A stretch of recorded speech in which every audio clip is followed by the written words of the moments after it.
abakungu okuva mu government mu kaweefube okubangula Abannayuganda mu nteekateeka ey'okutaasa obutonde, nteekateeka ey'okwasaganya ensonga z'ebyenfuna n'abantu aba bulijjo, okwongera okutegeera entambuza y'ebintu bweteekwa okubeera tusobole okuba nga emirimu gitambula ate nga n'obutonde bwaffe busigadde nga bwe buli. Nkwaniriza yonna gy'osinziira, amannya gange nze Prince Apollo, twegatiddwako mwami David Kiyingi Nyimbwa. Ono yakulira enteekateeka ezimanyikiddwa nga sustainable procurement okuva mu ministry ya finance. Gavumenti okusimbuliza eri mu kitongole eky'amawanga amagatte erina enteekateeka eno ey'okubunyisa enjiri eyo, basomesa abantu butya bwe basobola okutaasa obutonde n'okuteekateeka ebiseera eby'omu maaso nga bisigadde nga tebikoseddwa mu ngeri emu oba endala. Ajja kubanga ensonga ezo azinnyonnyola. Ali butereevu naffe mu studios. Nsanyuse nnyo mwami Kiyingi, sooka obuuze abali ku Salt TV. So mwami Prince Apollo nkwebaza tuva omukisa guno okujja kubeerako nammwe ku Salt TV. Balamusiza mwenna abawuliriza aba Salt TV. Namusaba kama bakole abatwala Salt TV ne bakaba bange bonna gye bali mu ministry ya finance. Bwenna balamusiza ne family yange bali ku mutima balaba. Ebigambo bintawanyamu kwawo. Nja kusaba osooka tumenyemenyeremu mu kigambo ekyo sustainable. Tutandike ne sustainable. Olabye nga kimenya wali okukyogera. Ekigambo ekyo kyandibadde mu Luganda olwangu kweyimirizaawo. Okay. Buli kyokola okola nti to n'abenkya obalowoozaako. Teweerowoozaako wekka nti oba okola ekintu kikole nga otunuulira obutonde bw'ensi, otunuulira abantu, otunuulira ebyenfuna n'ebyobukulembeze. Ekigambo ekyo kivaamu ebintu ebyo nga bina. Toyinza okubituna byonna omulundi gumu oba okutunako ekimu ku byo oba n'obigattagatta kubanga oluusi oyinza obutasobola bitunako byonna lumu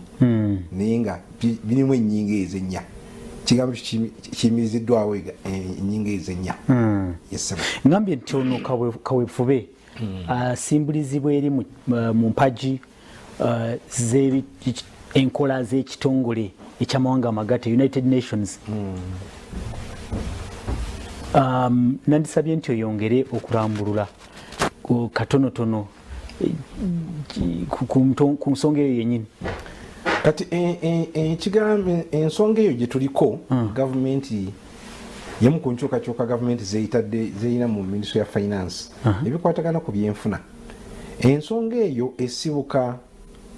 mu 2015 amawanga ga United Nations nga ne Uganda mweri bakkiriziganya ne bagamba nti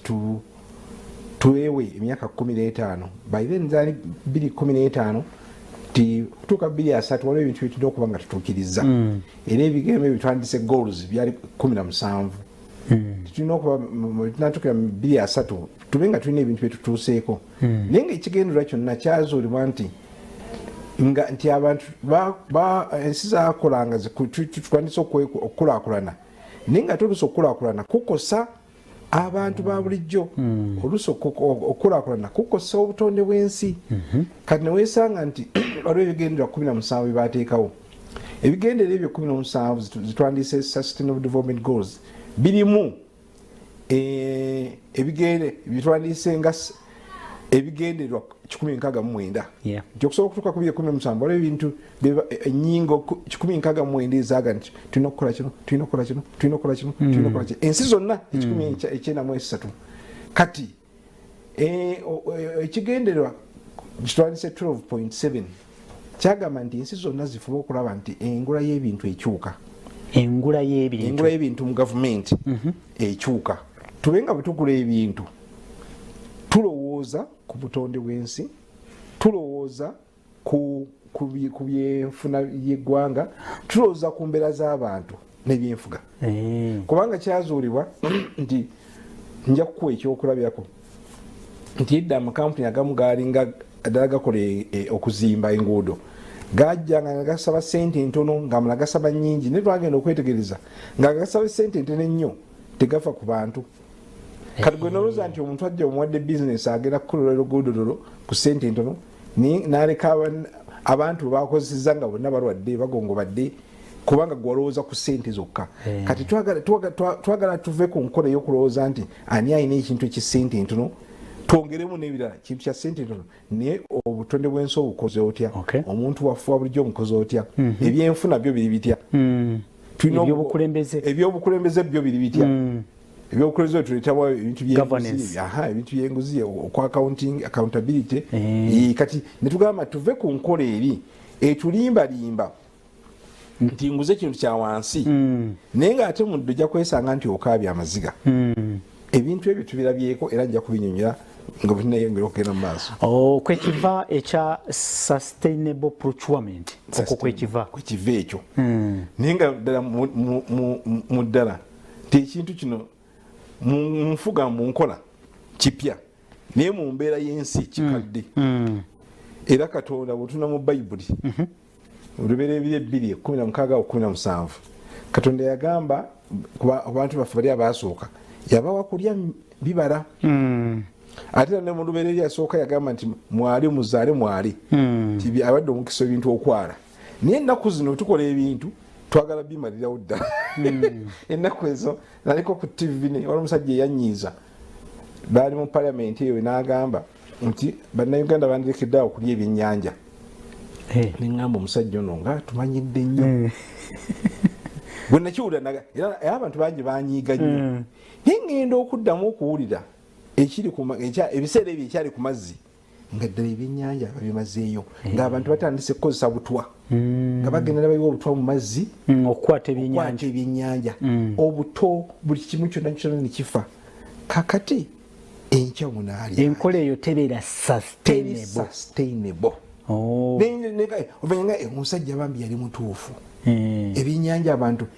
era tetuganyi nti omukulembeze w'eggwanga alina n'enkola gye yassa ku mazzi ago.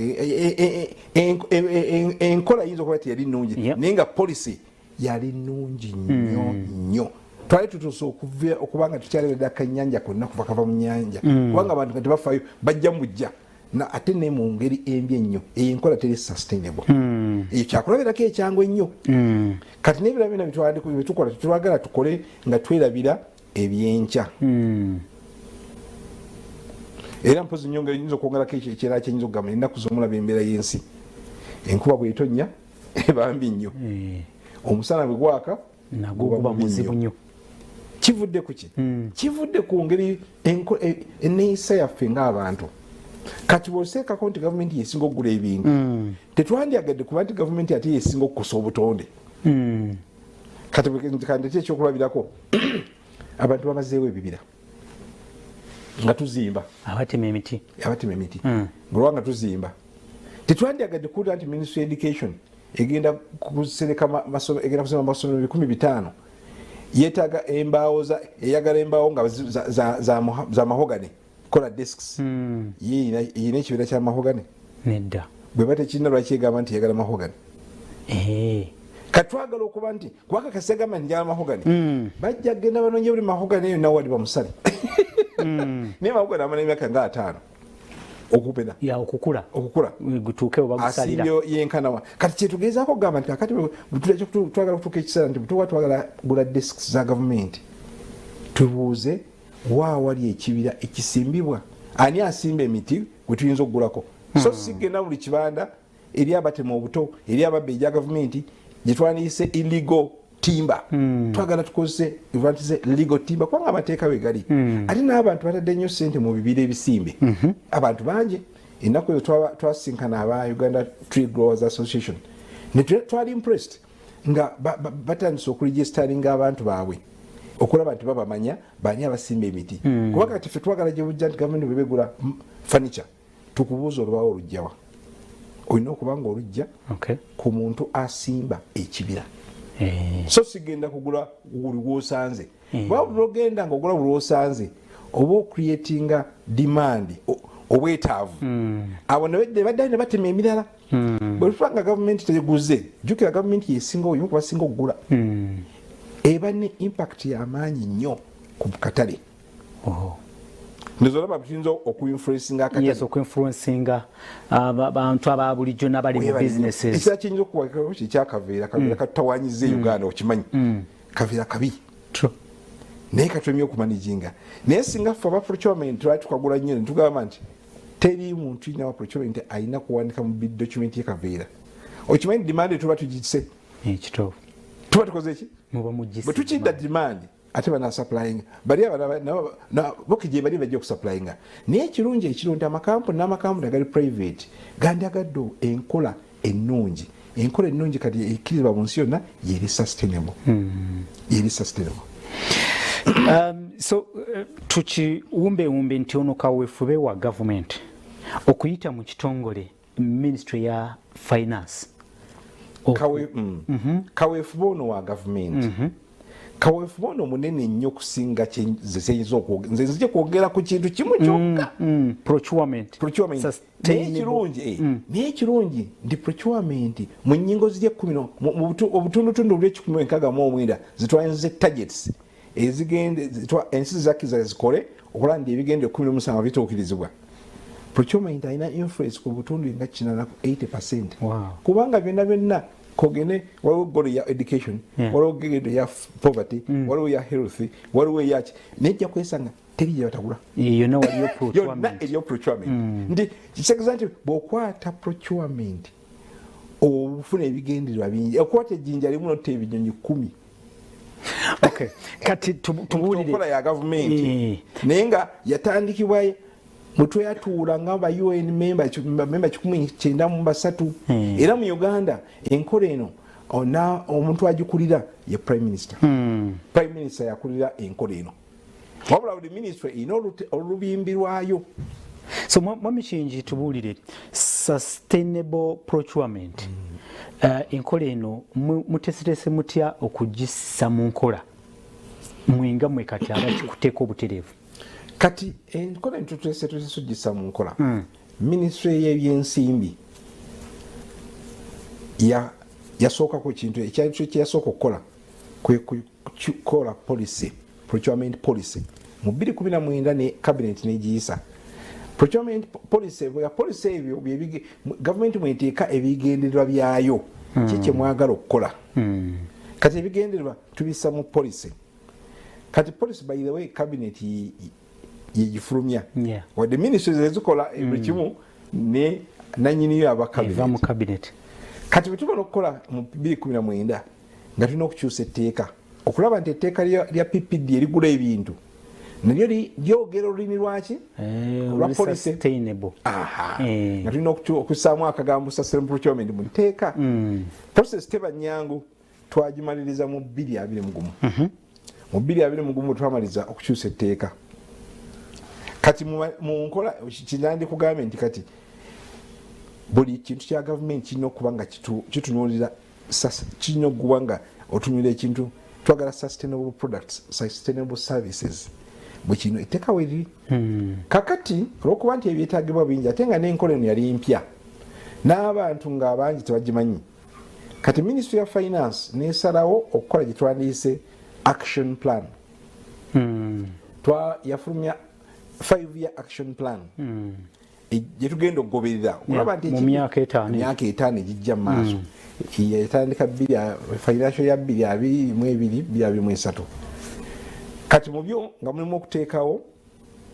ekitongole ekinaaba nga kikivunanyizibwa kyekyo kyenkulira kyokulira sustainable procurement secretariat baji nenga omanyire ebintu process ebintu ya government tabidinga private to process joino okuyitamu kati twagisaawo mu 2023 okay yatandika 2023 twakaweza omwaka kati neteekawo netugamba tulina okusomesa abantu biki kino ekintu kino kitegeeza ki bantu ki tulina okusomesa benyini abagula ebintu tulina okusomesa abatuguza ebintu tulina okusomesa bannabyabufuzi tulina okusomesa banyine ababyetaaga ate so tulina omulimu gw'amaanyi nnyo era gugenda kubeera continuous tegujja kuyimirira twagutandika tulina okusomesa ate abanaasomesa abalala trainers so tubadde n'emirimu mingi tubadde n'emirimu mingi ne twabitandika kutubitandise kati tulina okulaba nti tulaga abantu baffe engeri gye banaakolamu ebintu bino naye mpozi kyalina okuzaako abatubuuliza obbagamba nti enkola eno wadde tulagamba nti twakagitandika kye twagitandika ddaka myaka nga3 emabega naye nga tetwagitandika nga tugiyise ekintu kino kati ekyokulabirako mu 2019 aba World Bank bajja ne batugamba tukyuse ebitabo byaffe bituwa abantu abagenda okukola enguudo ebitabo byaffe byetuyita bidding documents tubiteekamu obwayiro obwa environment social ne safety and health tubiteekamu 2019 naye kati bo bakikola mayimba bajja ne ssente zaabwe nti mukole kino nemukola boli bakisamusa tebamanya abantu tebamanya lwaki tebikiteereddwamu nabo bakiteeta ntizo baali bagala kutuukiriza nteekateeka zaabwe naye ngaekibakola baali baddira document zaffe ozifuula sustainable kati mu works kyova olaba nti waliwo obukwakulizo obogenda osaba okukola enguudo waliwo obukwakulizo kati bakusaba obutaaliwo edda sawo twatutandiikiriza ate bwe twakola etteeka okuva emabega eryagula ebintu twateekamu nti tulina okusoosowaza bannansi etwandiise local content kwe bayita okusoosowaza aba ekintu ekyo kibaddemu era bangi badde bakyogerako nga bakitula nga local content kati awo mukwata ku gundi erya social economic yawo kati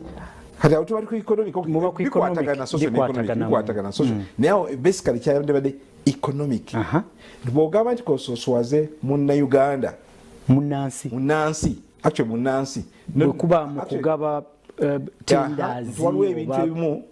tubiriservingi nti baba nayuganda naye abantu abamu tebalowooza nti bannayuganda be balina olususu olwaddugavu nedda eriyo n'abalina olweru nga bannayuganda eriyo abalina olweru nga bannayuganda kati bwe twateekamu ebintu ebyo omulamwa gwali kuki twatugezaako okuyamba aba ministry ya trade abaali bataddewo policy gye tuyita bubu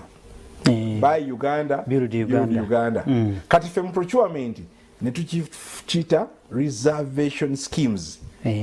kati reservation schemes ezo mu mazima ziyamba okutuukiriza empagi eya economic gyenakugambye ey'ebyenfuna kubanga bw'oreservinga ekintu nti kyabannayuganda oba oyamba bannayuganda okufuna emirimu oba oyamba bannayuganda okugaziwa n'okukulaakulana kubanga teri nsi etekikolangako teri ensi zonna z'owulira n'ensi esinga obugagga mu nsi gyetu si ya America nabo balina kagundi kaabwe obuwayiro kaabwe gula bya America gula ebya America nabo bakayina kuva dda naye mu Europe babuyina waddewo ekisaa kituuka baga nti kajjeewo oba oyala okukolanga ne banno naye kalina okubeerawo ng'ensi yeezimba kati ebintu ebyo byatandika naye twabitandika mu nkola ntuufu twatandika tulina ekirobiro kimu naye kakati wano eno secretariat egenda byonna kubittanya n'okusomesa abantu kati kabengabe aba World Bank bakyusa ekitabo kya works ekyogula ebyokuzimba tebasomesa bulungi bantu bo basomesa buntu obwo naye nga obuntu obulina gye buva kati buvunaanyizibwa bwammwe okwongera okusomesa ebintu ebyo okunoonya abannaffe abasuubuzi okubagwamba tibannange eno gye tulaga Salt TV tuli buterevu n'abakulu kuva mu kitongole ekya finance nga batuletedde etu eryokusomesa bannansi n'ebitongole ebimu ebya gavumenti mu ngeri y'okulaba nga mu nkulakulana ate tetwerowoozaako oba tetulowooza ku nkulakulana yokka ne enkulakulana tugitunule mu kifaananyi ekigazi omuli okutaasa obutonde bw'ensi omuli okutunulira ebyenfuna by'abantu okutunulira n'ebirala bwe bityo tuli ne mwami David Kiyingi tugenda mu maaso n'okwongera okunyonyoka ensonga eno nga bweri katono nnyo mutuuse wakati oba obudde ogambye nti mulina kye mukozeewo emyaka gitambudde mukozeewo ki mulina kye mugamba nti kati tutuuse wano oba oliawo ekisobola okutuwa essuubi nti waliwo gye tulaga tukoze bingi nga gavumenti ebisinga obunene bye ebikalu ennyo biwedde kati kyo ku stage twandigambye okuteeka mu nkola omanyi mu gavumenti ebintu enkola ya gavumenti erina emitendero gyeyitamu waliwo byolina okumaliriza natandika birala ekibagamba nti ebintu bya gavumenti nga birwawo nnyo process naye munayo yenkola eyo kubanga sente zemukozesa zamuwa musolo tosalawo nga gwe nanyini nga eziva mu nsawo yo naye ebisinga ebinene ebya policy ebyateeka tubimaze okusetting up secretariat tukuwedde kati tugenda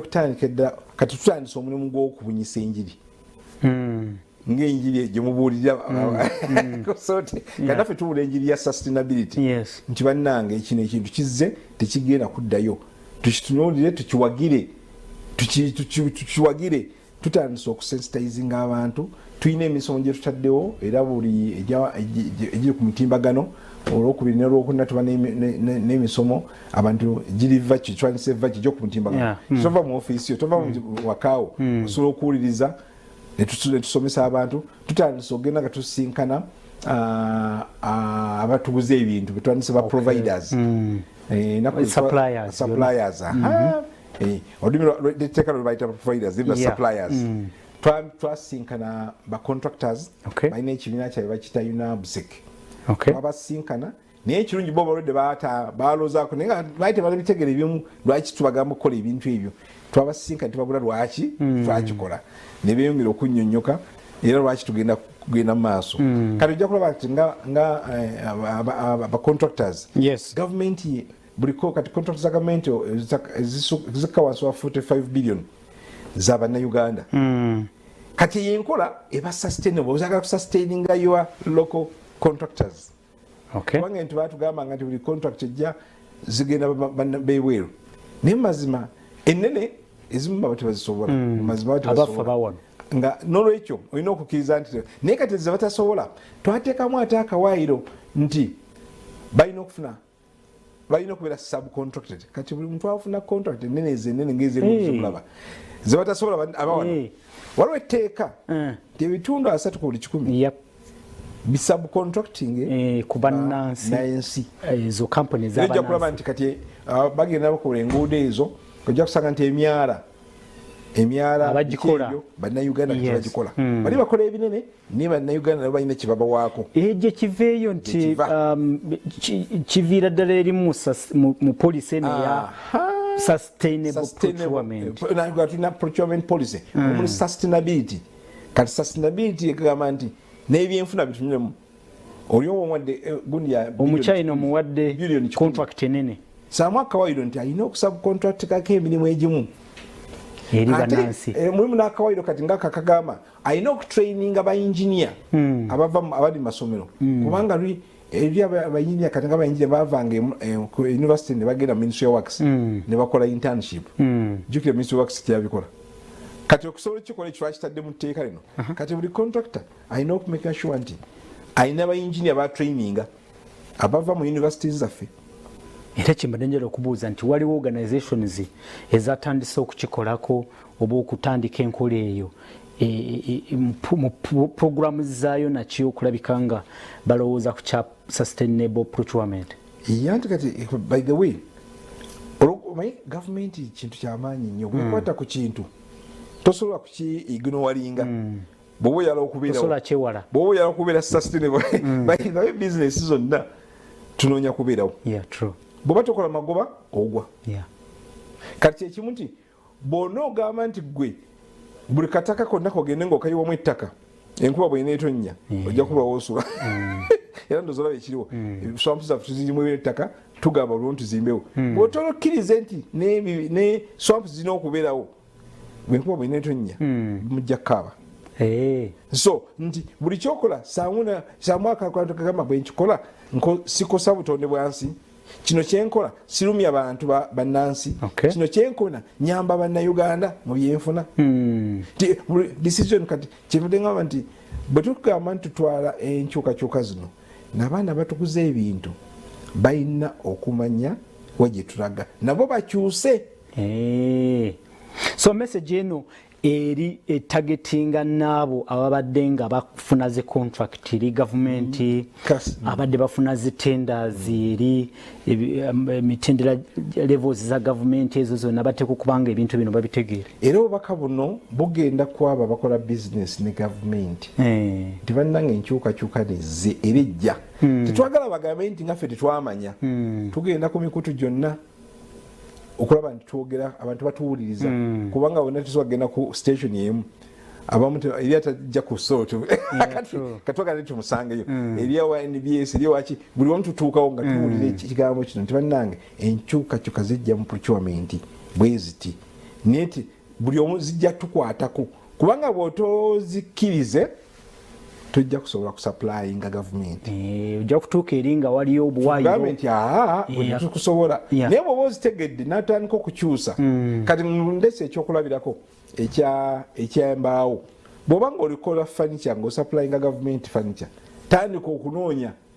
makampuni ki agalina embaawo zetwagala ogule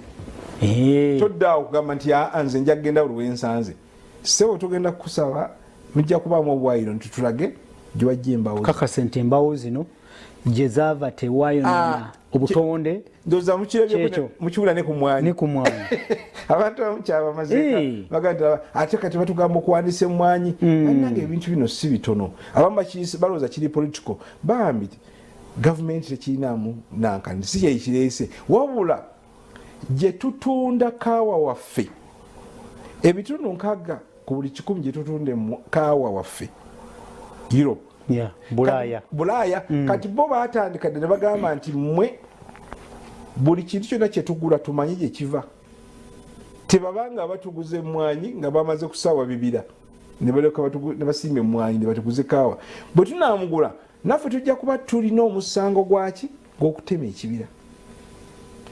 kati abantu bakirowooza nkiri political senga kiva wala naye nga kyonna kye sustainability eyo gye njogerako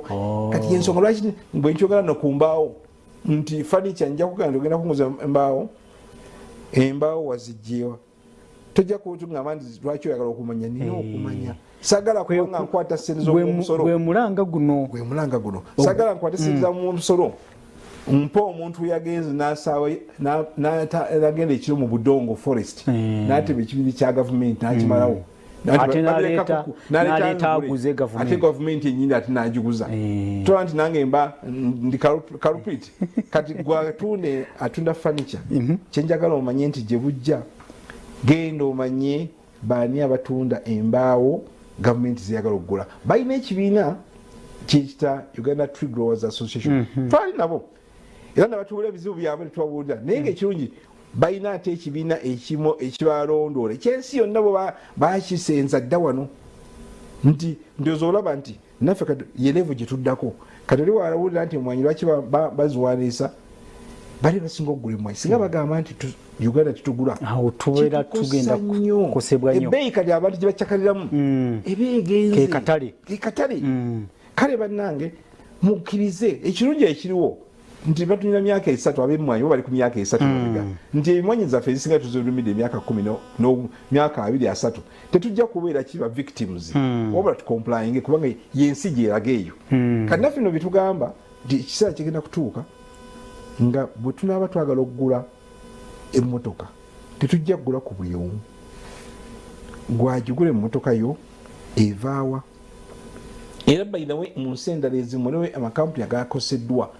ng'abantu bategedde nti ebintu bibagula oba gye bitandikira bakozesa abaana bato. Waliwo kampuni y'amaanyi ensi yonna bagita Nike yafunamu obuzibu ekola engatto babanyingako engatto zaabwe bakizuula gye bayiza okukola e Bangladesh factory zaali zikozesa abaana bato bataasa kiri eky'abantu kati aba bataasa eby'empagi eya social y'abantu nti wadde twagala okukola ssente ate toddira abaana tukozesa abaana bato abandigeza mu ssomero tobatwala mu factory oba todala kuba mayinja wadde ate ebintu bino tuba tubireeta tulina okussaamu minzaani kyova olaba nti nagambye nti ebintu bino olw'empagi emu gye tuyinza okuzibikira ne tuziba amaaso awala ne tugijjayo kati nti ekyokulabirako mu social pillar tetukkiriza kugula kintu ng'omwana omuto akibaddemu ekyandise child labor kyatuuse dda wano nawe ewaffe nawo kyatuuka dda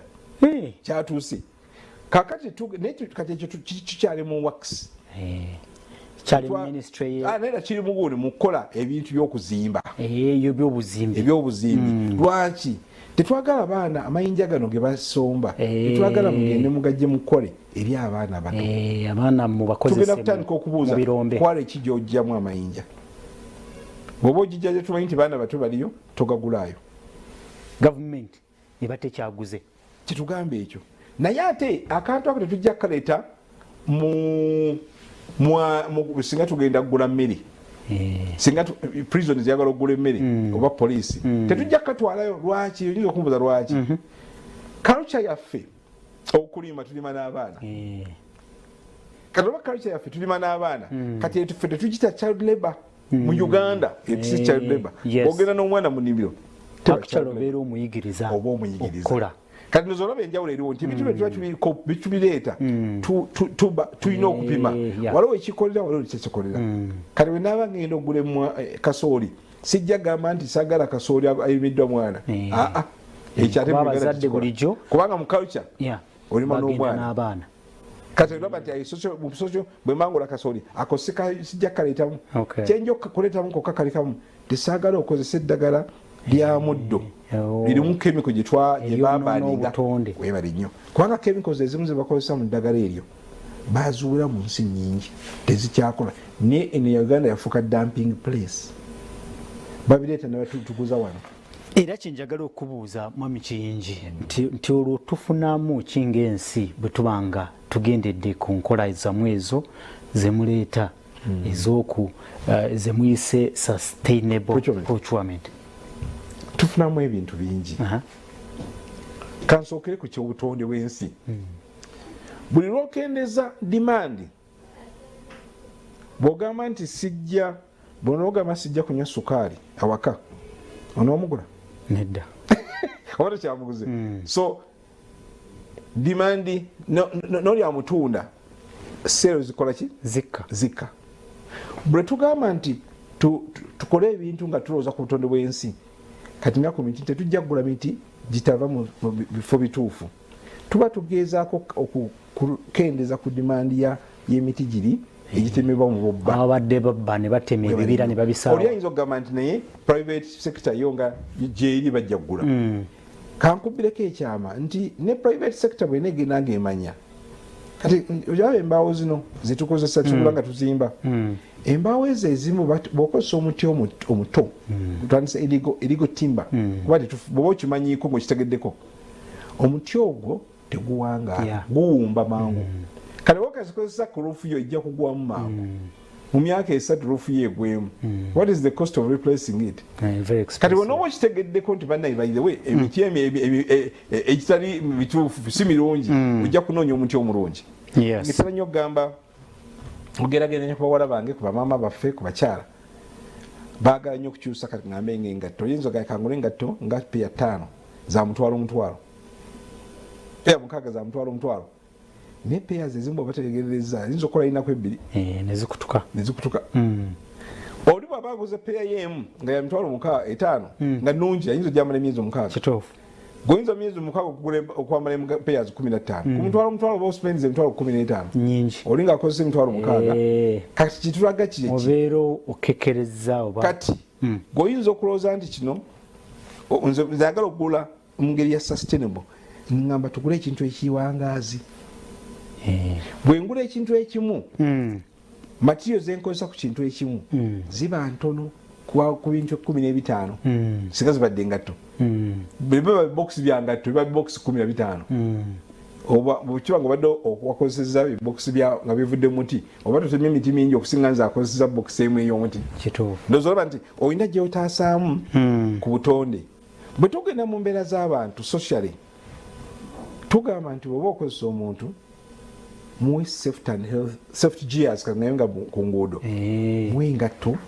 ziga mu buutu ezo muwe bwababeerawo enfuufu muwe kagundi kamasiki muwe so environment eri conducive kubanga muntu bwalwala ayina ate sendings ospendingirako nekira ne family oba ogikozeseza kubanga ebiseera bisinga bwalwala ayinza n'omugoba ku mulimu ne baleetawo omulala ate bwaba baleeta omugoba goberera amateeka agaliwo okisaba mu byenfuna okuyamba baloko bikiri twogeddeko reservation oba oyamba okuboostinga emirimu okulekera bannansi emirimu egimu webale nnyo tetwagala kulaba mugwira nga gyakola emirimu abannayuganda gyandikoze tuba tukozesa procurement kati gavumenti ebekozesa procurement okutuukiriza ebigendera byayo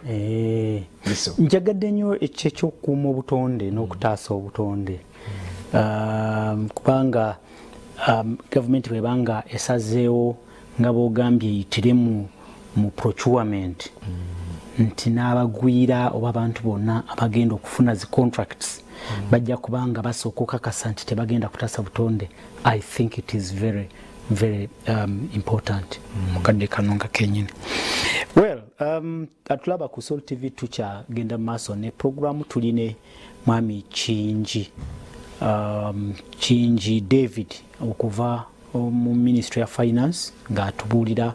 enteekateeka za gavumenti ez'okwongera okusomesa bannayuganda n'abantu bonna okutambuza enkulaakulana naye ate nga baliko n'ensonga endala ez'enkizo ze balowoozezaako si nkulaakulana sikufuna ssente sikukola kine nga waliwo n'eddembe ly'abantu waliwo n'ebyenfuna by'abantu n'ebirala bwe bityo n'obutonde bw'ensi okulabika nga nabwo butaasibwa mu nteekateeka eyo yonna. So simanyi ku nsonga ya governance pira ya governance nayo giwe eddakiika nga bbiri otubuulire ekyomugenda kikola mutya kuba kiri kyo okyandikudde bulungi bw'oyogedde ku butonde bw'ensi notuwa ekifaananyi ekyaba supplyinga embaawo oba ebibajje furniture eri gavumenti nti bajja kubanga bateeka okubanga balina obukwakulizo obubagoberera. That was a very good example. Ku governance kyomukikola muti? Ku governance tukikoze tutya? Ku governance era nga bwe nkugambye nti empagi zino ziri nnya nekisinzira kikyengenda okugula era bwe ngenda okikolera nga bwe nkwadde ekyokulabirako nti social pillar bwe ntuuka kugula emmere nyinza ogisa wansi social nyinza ogisa wansi kubanga nkozesa abaana nga culture so njibikako waliwo ate ojja okwesangira nti waliwo kyolina okugula nga abantu abo balina okukola accountability nga mbuli ngeri yonna bwe mba muwadde omulimu ogwo alina okuddayo n'alaga sente zino yazisaasaanya n'alaga ensaasaanya naddala nga mu services katugale nga mu services waliwo wamu okiyinza okubala nga tekijja bulungi naye wayinza okozesa nga kyetaagisa nga waliwo walina okuba nga omuntu ono gwogenda okuwa omulimu alina engeri gy'ayinza okulagamu nti bannange bwe mba nkola emirimu gyange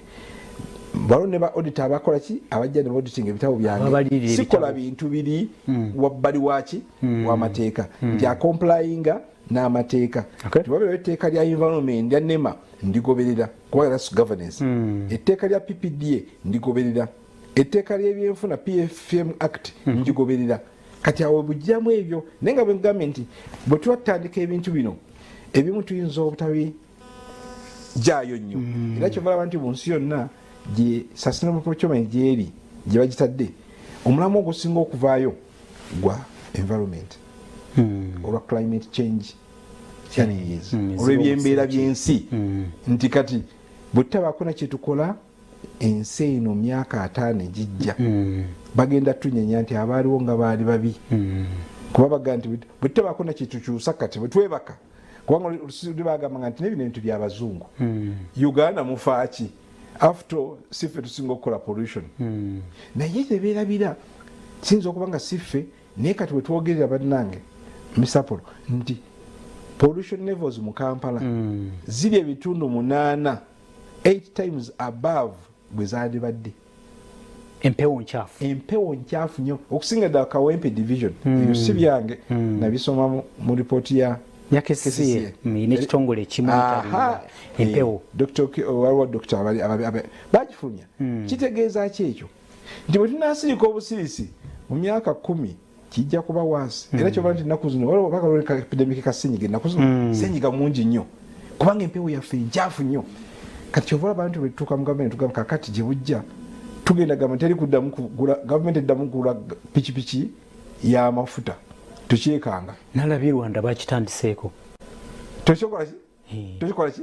tukyekanga kubanga bagalaza amasanyalaze tujjaga twagalaza amasanyalaze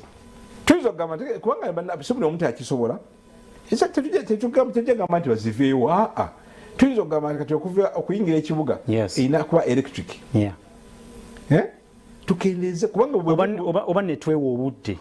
nti tweweyo akabanga nti mu myaka ng'etaano egiddako kubanga ekindeese wano kulaga gye tugenda yewa yeeyo ti gavumenti bwenegamba nti kati yo bwenebanga egula pikipiki ngegula zi electric emmotoka gye bujja tujja kuba tukyagula tujjagula zi hybrid tujjagula zani zi hybrid ng'esobola okunywa amafuta by the way rodde weeziri kati major companies akampuni mangi ennaku zino aba ne city Mandela group bagenda tusawo ugundi charging stations lwaki webuzi lwaki azisawo nga ye atunda amafuta kubanga ensi gyeraga oba oyagala oba toyagala gye tugenda naye webuzi lwaki akikola kubanga atunyulira ahead emotoka bagenda kutandika ozireeta ezo sente zijja kuvaawo nedda zijja kusigalawo naye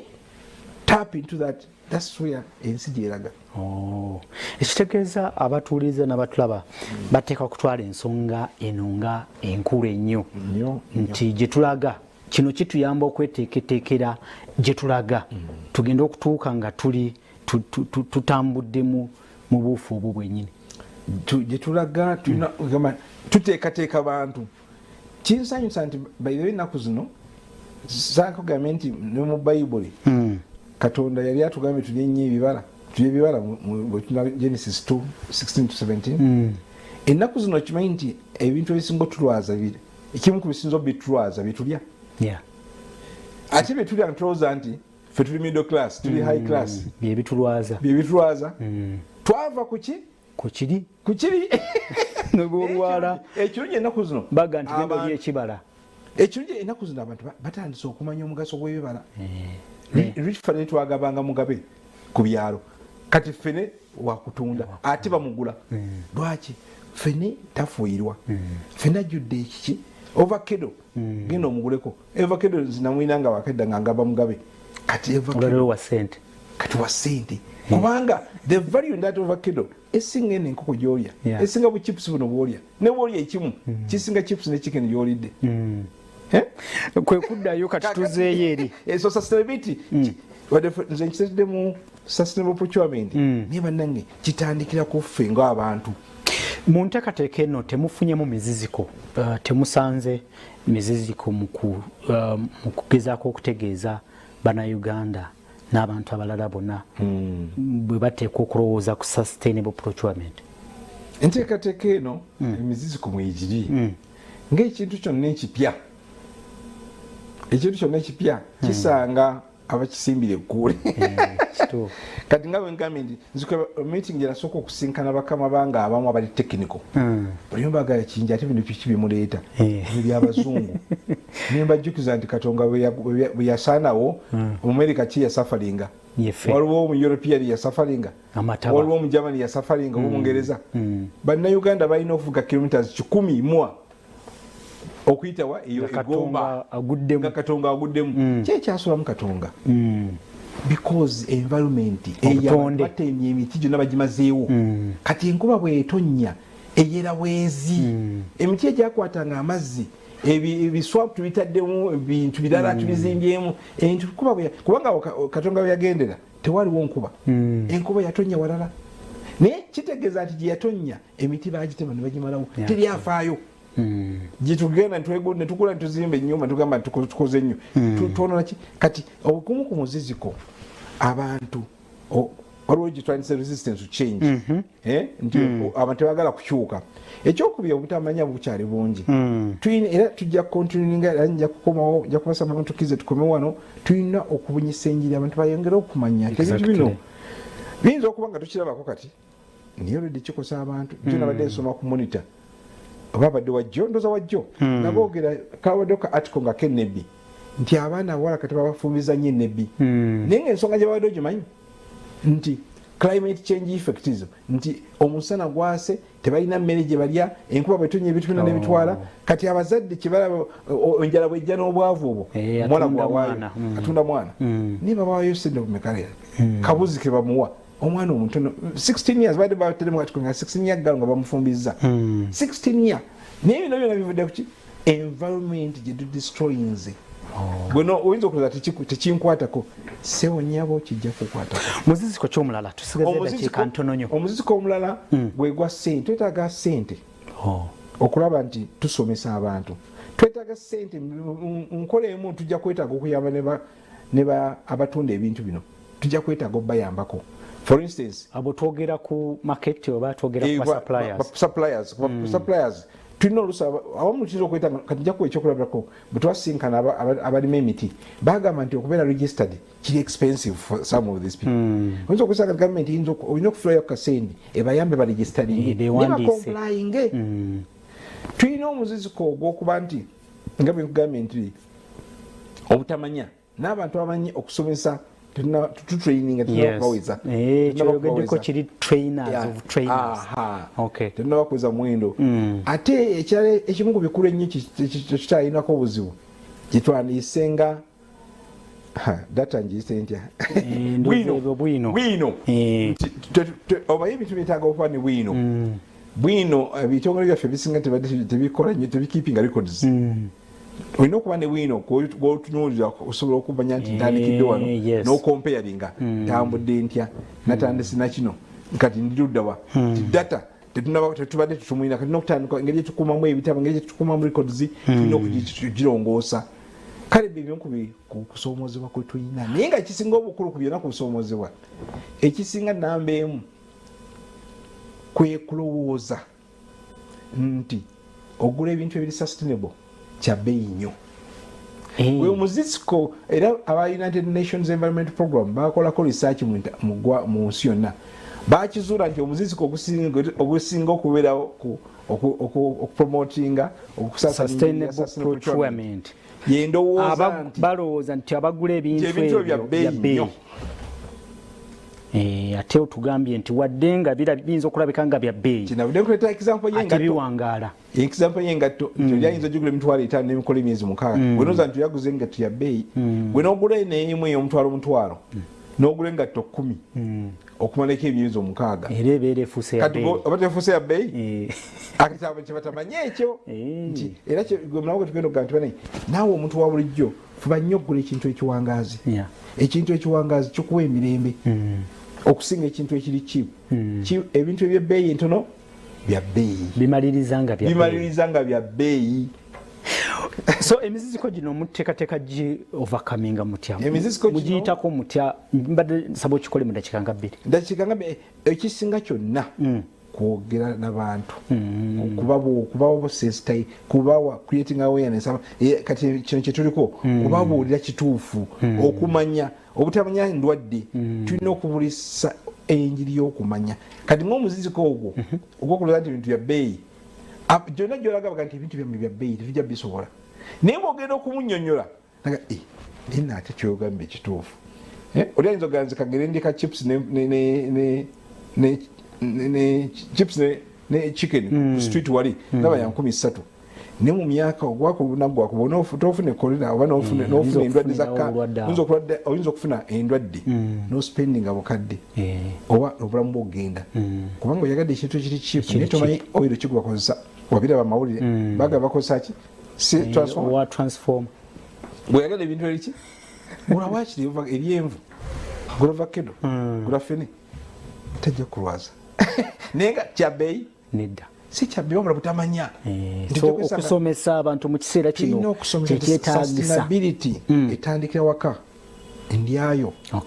nga nabanagera bintu byagula bintu kiso ndowooza olwakadde mwami Kingi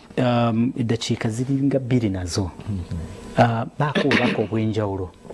oyogere simanyi obuno oyogera ne bani kuba bangi oteeka kwogera ne abadde basupplyinga government abateekateeka okusupplyinga government n'abantu bennyini mu communities gye bawangaalira enteekateeka zino gye zigenda butereevu. Kantuwa mukisa kuno okwebaza organizers abatesitezi ba Soul TV otuwa omukisa guno obubaka buno bugenda eri naddala abatuguza ebintu mu gavumenti bannange kino enteekateeka egize temugigayaalirira tetugenda kutandika na buli kintu nekkirizagaana tujja kutuuka ku buli kintu tugenda kusookako na bintu bitono tetujja kubitandika na byonna mulundi gumu naye buli kimu tujja kukola ki tujja kituukaho kale mujanirize kubanga ffenna etuyambe yamba nze naawe ne famire yo tolooza nti ya procurement yokka enteekateeka eno ffenna ejja tuyamba mwebale nnyo mwebalire ddala. Kale tweyanze nnyo tweyanzeege mwami Kingi wabale olwakadde ako n'obubaka bw'otuleetedde ensonga ebadde nti gavumenti eri mu nteekateeka ey'okusomesa abantu bategeere butya bwe basobola okukulaakulana naye nga baliko ensonga ez'enkizo nazo ze batunuulidde omuli obutonde bw'ensi omuli abantu bennyini eddembe lyabwe then omuli ebyenfuna byabwe then ne governance oba ebyobukulembeze. Tweyanza nnyo tweyanzeege abaddeko ku Soul TV mwebale kuba nti mubaddeko kansuubire nti tulina kyetufunye ebintu nga bino bwebanga bize kiba kirungi tusitukiremu tukole ekyo ekigwanidde okukolebwa tukakase nti ate ebintu bino tebitusanga nga tetweteeseteese. I think it is important. Obubaka obusembayo siibula abatulaba kansibule nsikiriza ntuuse nange okwebaza musumba bugingo lwa Soul TV ne ttiimu yonna gyakola nayo mwebale ekigambo kimubuulira abannauganda ntumira bakama bange bonna kubira kudala ku PS Gobi Mwamisi Makula Dr. Sengozi ntumira mukadde wange mukyala wange wale muto wange yo bamuta editenywa tava ku kibangirizi kusaba wali muto wange oyo tava wali makerere tavaawo era tumira fenna Canaan tavaawo editenywa webale nnyo ate bwe tumuyita mu family asaba bulungi neneebaza omulimu gw'omukola okuyigiriza abantu okusaba mwebale tweyanziza nnyo mwami Kingi. Kale abatulaba ndowooza kyekyo katukole kye tuteekeddwa okukola ate ne gavumenti naye ekole ogwayo ebintu bijja kutwanguyira agange nze principal katuddemu tusinkana olundi mwekuume tubeere bulungi tukole mweraba.